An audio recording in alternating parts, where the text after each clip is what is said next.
Bismillahirrahmanirrahim. Bapak dan Ibu, kita dalam hidup ini harus menakar ini dengan iman. Jangan menakar, mengukur kehidupan ini dengan selera, apalagi dengan hawa nafsu, celaka kita. Coba saya tanya, terutama yang masih muda, menurut selera, kalau lagi berduaan tanpa ada orang, enak enggak? Menurut selera.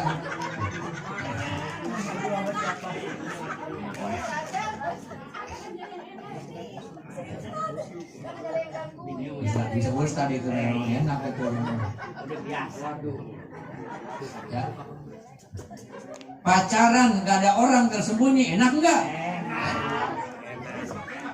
Menurut selera. Menurut selera kan? Lagi mojok di sana, masya Allah nikmatnya di bawah pohon jambu itu. Itu kalau yang ditanya selera. Berzina suami lagi, laki-laki dan perempuan yang bukan suami istri, nikmat. Kalau yang ditanya siapa? Selera. Selera bagaimana? Oh asyik. Tapi kalau yang ditanya iman, bagaimana itu laki-laki perempuan dewasa berduaan di bawah pohon jambu? Bagaimana hai iman? Celaka kamu. Menipu orang, dapat duit. Berjualan, ini jelek-jelek dukuh, asam misalnya. Misalnya. Ini mah masih nih misalnya gitu. Dukuh ini misalnya asam nih, tapi di situ dipasang plang manis. Itu namanya nipu orang. Lalu dapat keuntungan yang gede. Karena yang jelek-jelek dari parungnya kan yang jelek-jelek. Dari parung 1 kilo harganya 1.000, lalu dijual 10.000. Dikatakan dukuh Palembang. Hati-hati di tukang dagang. Lalu banyak yang beli, oh itu murah. Kalau dukuh Palembang 10.000 murah katanya 1 kilo murah. Banyak yang beli dapat untung kan? Kalau sehari itu jual 100 kilo sudah berapa? Padahal dari parung modalnya 10.000, untungnya jadi 100.000. Modalnya 100.000 jadi 1 juta. Bagus. Kalau ditanya selera, selera bagaimana itu? Hebat, menguntungkan. Tapi kalau ditanya iman bagaimana itu? Celaka kamu, neraka well kamu. Ya. Kan wailul lil mutaffifin. Neraka well kamu kalau iman.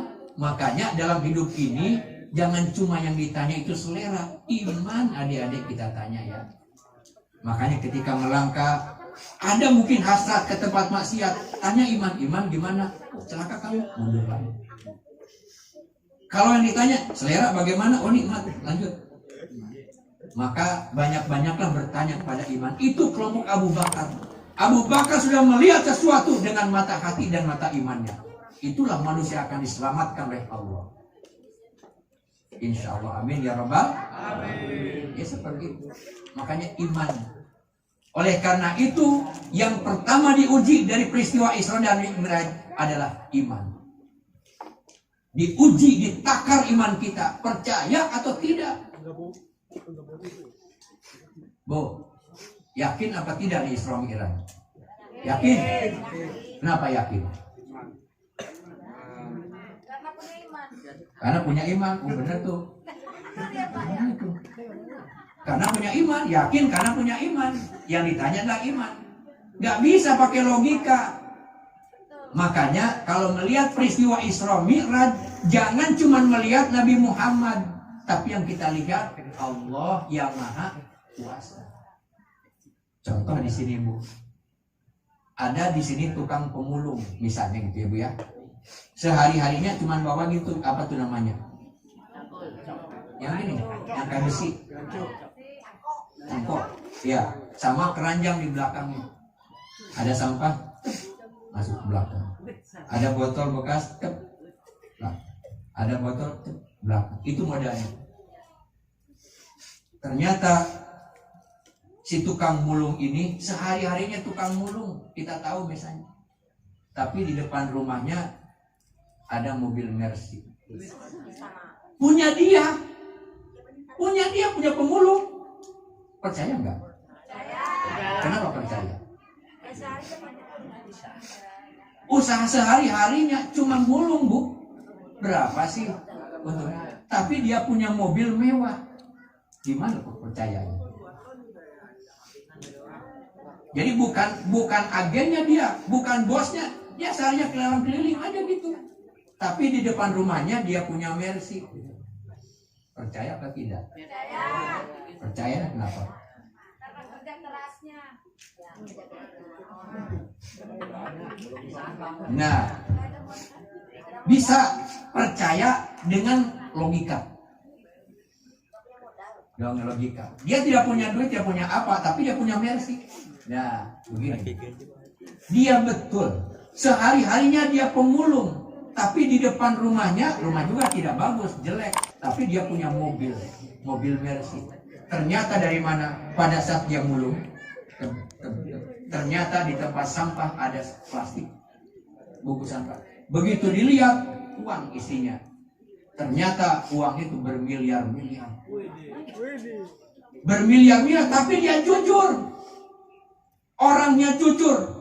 Siapa ini? Hanya ke polisi, siapa yang punya uang ini? Saya menemukan di tempat sampah.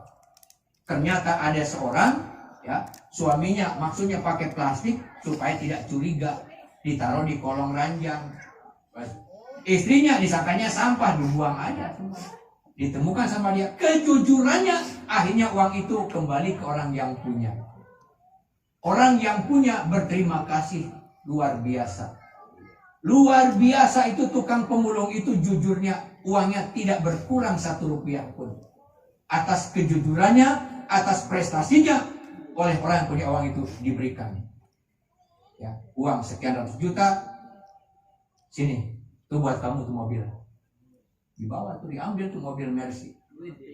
Uang ratusan juta diberikan hadiah, 1 mobil. Sekarang percaya nggak kalau begitu? Percaya, bisa jadi. Jadi yang hebat siapa? Imannya. Nah, ibu dan bapak, kalau cuma melihat pemulungnya saja, ya, lihat pemulungnya yang sehari-harinya cuma keliling begitu aja, rasa-rasanya sulit dibenarkan dan dipercaya kalau dia punya mobil mewah. Dari mana dia? Sehari-harinya cuma paling-paling 25.000 dapat duit. Dari mana dia punya mobil? Nggak mungkin. Mungkin kita akan mengatakan seperti itu. Tapi karena prestasinya, kejujurannya, oleh orang kaya diberikan hadiah. Oh, ternyata mobil itu hadiah dari orang kaya atas kejujurannya.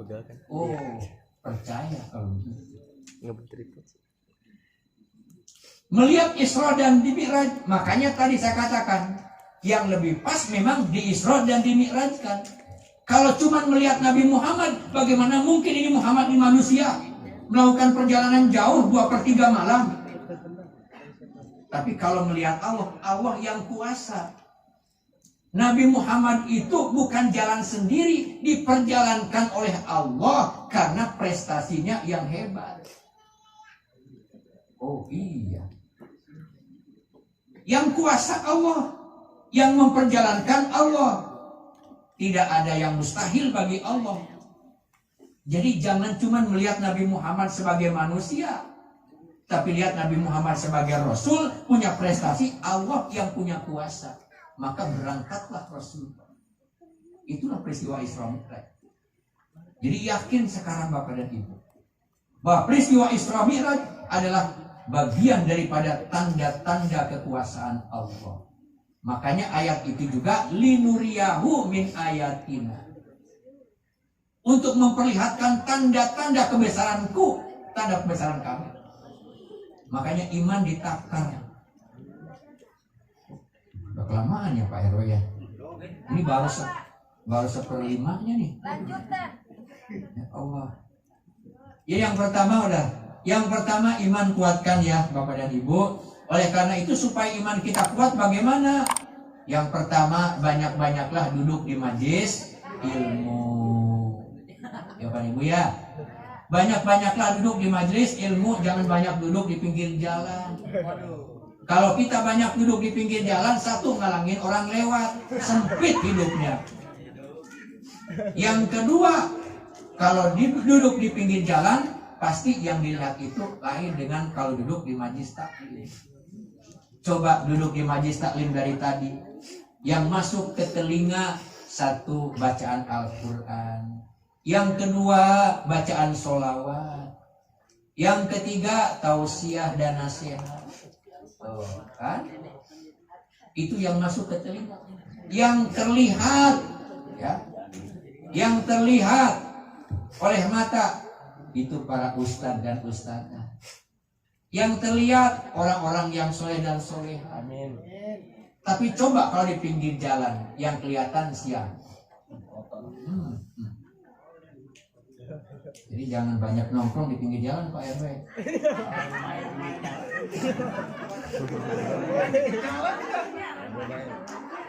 Emang rumahnya pinggir jalan kan? Yang terdengar apa?